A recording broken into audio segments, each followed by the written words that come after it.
तो आज की कहानी है एक टाइचिरो नाम के एक बंदे की जो अपने एसएस रैंक पावर का इस्तेमाल करके दुनिया को बचाता है जब एक वायरस रियल लाइफ में लोगों को मार देता है। टाइचिरो एक टिपिकल डिस्गस्टिंग बंदा है जो अपने रूम को 100 साल में एक बार साफ करता है और तो और उसने अपना स्कूल भी ड्रॉप आउट कर दिया है और उसे अपने फैमिली के हर एक मेंबर से नफरत है, खास करके अपने फादर से। बचपन में टाइचिरो एक बढ़िया लड़का था और अपनी फैमिली के साथ उसका एक अच्छा रिलेशनशिप था। उसके फादर एक मशहूर प्रोग्रामर थे और टाइचिरो को डेवलपर बनाने के लिए उसे कोडिंग भी सिखाते थे। एक दिन टाइचिरो अपने फादर से कोडिंग सीखने में इतना बिजी था कि जब उसकी बहन आया उनके लिए चाय लेकर आती है और आया ने गलती से चाय गिरा दी और इससे उसके फादर को इतना ज्यादा गुस्सा आता है कि उसने आया को जोर से धक्का दे दिया और आया पीछे जाकर गिर जाती है। उसके आंखों में आंसू देखते हुए भी उसके फादर उसे वहाँ से भगा देते हैं। टाइचिरो अपने फादर को शांत करने की कोशिश करता है ये कहकर कि कंप्यूटर सेफ है और उसने बस लास्ट कोड कंप्लीट किया था और उसके फादर ने अपना ध्यान वापस से टाइचिरो पर शिफ्ट कर दिया।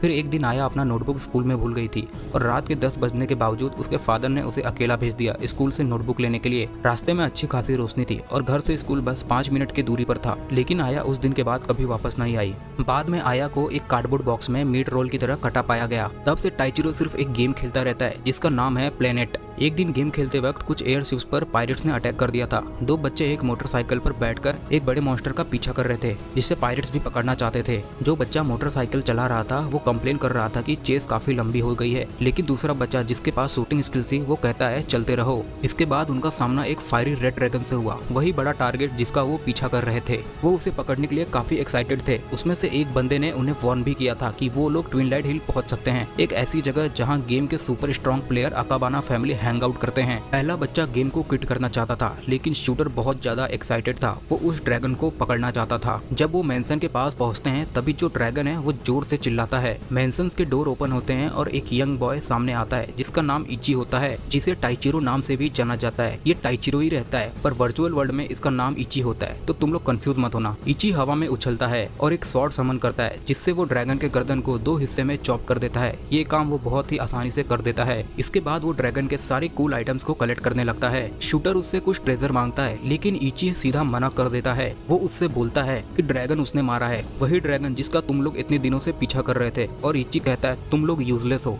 और वो उन्हें आर्ग्यू करने से मना करता है और धमकी देता है कि अगर तुम लोग ज्यादा बोलोगे तो उन्हें वो गेम से हटा देगा। वर्चुअल वर्ल्ड में जब किसी कैरेक्टर को नॉकआउट किया जाता है तो रियल लाइफ में उसे कोई दर्द नहीं होता, लेकिन इससे उनके गेम स्टेट्स खराब हो सकते हैं। जो लड़का मोटरसाइकिल चला रहा था उसने इची को समझाया कि शांत हो जाओ और अपनी स्वॉर्ड हटा लो। इची कहता है कि वो बस मजाक कर रहा था और सजेस्ट करता है कि चलो मेरे बॉस से मिलते हैं ताकि ड्रैगन का लूट को सॉर्ट आउट कर सके। जब वो दोनों प्लेयर मेंशन के अंदर जाते हैं तो वो एकदम हैरान रह जाते हैं। उनको लगा था कि अंदर अंधेरा होगा और डंजन जैसे वाइब्स होंगे, लेकिन वो जगह एकदम प्योर फैमिली की तरह और घर जैसा था। वहाँ उनकी मुलाकात मेस से होती है जो अकाबाने फैमिली की मॉम का रोल प्ले कर रही होती है। वो किचन में खाना बना रही होती है और उन्हें चाय ऑफर करती है जैसे कि वो कोई गेस्ट हो। फिर इची का इन गेम भाई वहाँ आता है, उसका नाम ए होता है लेकिन 4 बार वाला है, पर सब उसे ए कहते हैं। ऐसा लगता है ये कैरेक्टर नेम देते वक्त कीबोर्ड पर सो गया था। वो बहुत फ्रेंडली है और उन्हें लंच के लिए इनवाइट भी करता है। मैं अपनी हीलिंग मैजिक का यूज करती है और उन्हें हील करती है और उनके सारे घाव तुरंत हील हो जाते हैं। दोनों प्लेयर्स को यकीन नहीं होता कि ये सब क्या हो रहा है। तभी शीरो सीन में एंटर करता है जो अकाबाना फैमिली का लीडर है और उसका फिगर फादर लाइक है।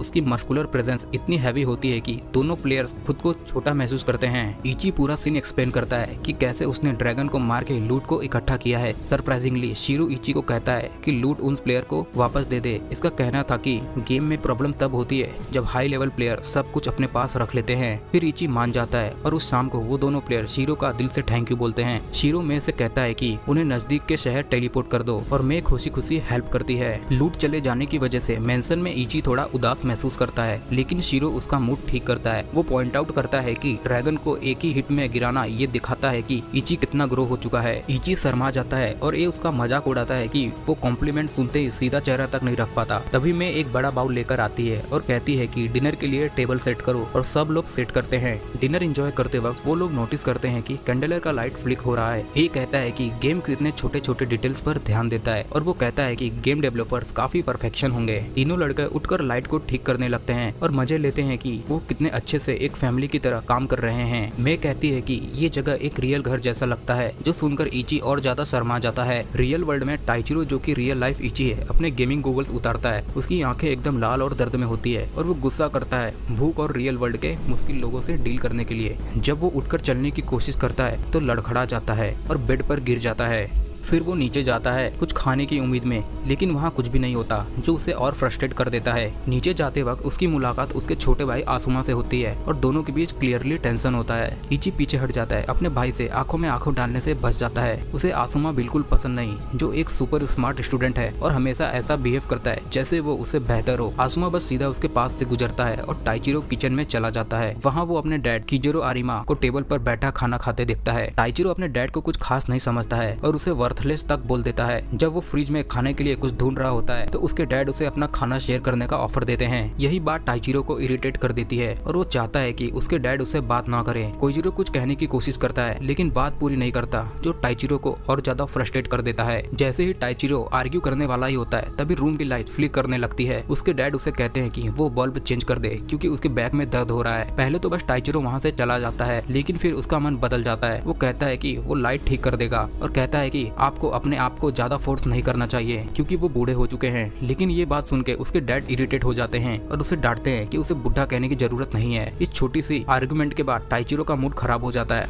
और वो लाइट ठीक करने का आइडिया छोड़ देता है और वापस अपने रूम में चला जाता है। वो रियल वर्ल्ड से काफी फ्रस्ट्रेट होता है, इसलिए वो अपना गेमिंग गूगल्स पहनता है और वापस वर्चुअल वर्ल्ड में चला जाता है। प्लैनेट नाम के गेम में इची में से बात करता है जो एक प्लांट का ध्यान रख रही होती है। वो मजाक में उसे छेड़ता है और कहता है कि उसे हैरान होती है कि इतनी अच्छी लड़की कभी बैटल में नहीं जाती है और हमेशा उबाऊ काम करती है। फिर मैं पूछती है कि क्या इची तुम मेरा मजाक उड़ा रहे हो, लेकिन वो तुरंत सॉरी बोलता है और कहता है कि उसका ये मतलब नहीं था। वो एक्चुअली चाहता है कि मैं उसकी हीलर बने क्योंकि वो एक डंजन में जा रहा है एक बैटल के लिए और मैं मान जाती है। वो नोटिस करती है कि इची थोड़ा चिड़चिड़ा लग रहा है लेकिन इची मना करता है कि ऐसा कुछ भी नहीं है। मैं उसे सजेस्ट करती है कि वो कुछ अलग ट्राई करे जैसे गार्डनिंग। गार्डन में काम करते हुए मैं बताती है कि उसने ज्यादा गेम नहीं खेला है और प्लैनेट उसका पहला और आखिरी गेम है। इची पूछता है कि क्या उसे मजा आ रहा है और मैं कहती है हाँ, पर स्पेशली क्योंकि उसे एक इतनी अच्छी फैमिली मिली है। तभी ए वापस आता है और उन्हें अंदर बुलाता है कुछ दिखाने के लिए। वहाँ उन्हें एक मैसेज मिलता है कि पायरेट्स ने वॉर डिक्लेयर कर दिया है। इची का गुस्सा इंस्टेंटली एक्सप्लोड हो जाता है। उसे लगता है कि पायरेट्स ने पंगा लेकर बहुत बड़ी गलती की है और वो तुरंत फाइट के लिए रेडी हो जाता है। ये उसे बोलता है कि वो थोड़ा रुक जाए,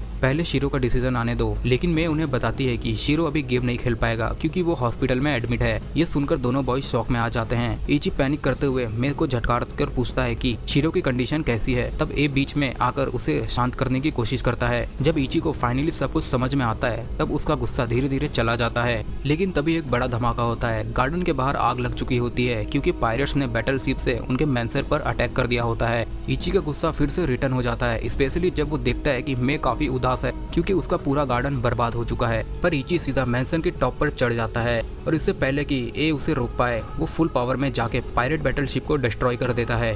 भले ही वो जीत जाते हैं लेकिन मैं अभी भी उदास होती है अपने गार्डन के लिए। तब ए उससे प्रॉमिस करता है कि वो उसके लिए नए प्लांट्स लाएगा। इची अभी शीरो के बारे में परेशान रहता है लेकिन ए उसे याद दिलाता है उनके फैमिली रूल के बारे में कि किसी दूसरे के प्राइवेट मैटर में इंटरफेयर नहीं करना चाहिए। मूड थोड़ा लाइट करने के लिए मैं सजेस्ट करती है कि चलो एक डंजन बैटल के लिए जाते हैं जैसा इची चाहता था, लेकिन ये कहता है कि उसे कुछ काम है और वो लॉग आउट कर देता है। रियल वर्ल्ड में टाइचिरो अपने गेमिंग गूगल सुधारता है तभी उसका रूम कोई नॉक करता है और गेट के बाहर उसका भाई आसुमा उससे कहता है कि डैड हॉस्पिटल में एडमिट हैं। ये सुनकर टाइचिरो थोड़ा शॉक हो जाता है। पहले तो वो प्रिटेंड करता है कि जैसे उसे कोई फर्क नहीं पड़ता, लेकिन वो अंदर ही अंदर उदास होता है। इसके बाद आसुमा हॉस्पिटल जाता है अपने डैड से मिलने के लिए, लेकिन उसके एग्जाम के लिए उसे जल्दी निकलना पड़ता है। वो उन्हें घर की सिचुएशन बताता है लेकिन उसके डैड को ज्यादा फर्क नहीं पड़ता। उनका ध्यान सिर्फ न्यूज़पेपर में ही लगा होता है जैसे कुछ सुन ही ना रहे हो। दूसरी तरफ गेम प्लैनेट्स के अंदर बड़े बड़े लीडर जो सीरियस मीटिंग कर रहे होते हैं ये डिसाइड करने के लिए कि क्या उन्हें पायरेट्स के खिलाफ वॉर डिक्लेयर कर देना चाहिए या नहीं। पायरेट हाइडआउट में नागटो अपने क्रू मेंबर को अच्छे से सुनाता है क्योंकि उन्होंने बिना परमिशन के काम किया था और वो काफी गुस्से में था। तभी एक बंदा जिसका नाम शागेटेरा होता है वो आगे बढ़ता है, सिचुएशन को थोड़ा काम करता है, लेकिन रूल तोड़ने के लिए वो दोनों ट्रबल मेकर्स को टीम से निकाल देता है। तभी एक यंग पायरेट कैप्टन पी को वकालत करती है और उसे थोड़ा रहम करने के लिए बोलती है। वो कहती है कि उन्हें वॉर डिक्लेरेशन का अभी तक कोई जवाब नहीं आया है, इसलिए उसे सिर्फ एक वार्निंग की तरह ट्रीट करना चाहिए। शिगेटेरा थोड़ा संकोच में होता है क्योंकि वो नहीं चाहता कि वो पावरफुल ग्रेनेडा ऑर्गेनाइजेशन से पंगा ले, लेकिन पीको बोलती है कि अगर किसी ने अपोज किया तो वो उनका भी काम तमाम कर देगी। वो क्लियरली बोलती है उनका मिशन है अकाबाना फैमिली को पूरा वाइप आउट करना, लेकिन शिगेटेरा उसे याद दिलाता है कि उनका असली गोल है ब्लैक बर्ड जो प्लेनेट के ट्विन लाइट हिल में छुपा हुआ है। अगर हम लोग ट्विन लाइट हिल को कैप्चर कर लेते हैं तो ब्लैक बर्ड के साथ हमें 300 मिलियन येन का प्राइज मिल सकता है और इतनी पावर के साथ हम ग्रेनेडास का सामना कर सकते हैं और पूरे पायरेट वर्ल्ड के किंग बन सकते हैं। रिको को ये आइडिया पसंद आता है और वो शिगातारा को थैंक यू बोलती है। इस बीच गेम के एग्जीक्यूटिव टीम के दो इंपॉर्टेंट मेंबर सासुमाता और लियोन डिस्कस कर रहे होते हैं कि आकाबाना फैमिली पे सिर्फ एक बैटलशिप से अटैक करना कितना बेकार मूव था, लेकिन उन्हें लगता है कि ये छोटा समूह पूरे गेम का सिनेरियो बदल सकता है।